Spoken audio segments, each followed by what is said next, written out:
آج میرا پیغام ان گھر سے بھاگ کر جانے والی لڑکیوں کے لیے ہے جو نہ ماں باپ کی عزت کا خیال کرتی ہیں، نہ بھائی کی عزت کا خیال کرتی ہیں،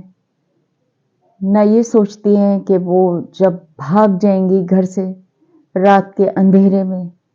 تو صبح ہو کر وہ اپنے خاندان میں، اپنے آس پڑوس میں، اپنے گھر والوں کو کیا منہ دکھائیں گے، کیا جواب دیں گے۔ اور وہ یہ سمجھتی ہیں کہ جس 2 ٹکے کے لڑکے کے ساتھ یا بندے کے ساتھ وہ بھاگ کے جا رہی ہیں وہ اس کو عزت دے گا، وہ قطعی اس کو عزت نہیں دے گا۔ پہلے وہ اس کی عزت خود پامال کرے گا، پھر اپنے دوستوں یاروں سے پامال کروائے گا، اور پھر اس کو 2-4 ٹکوں میں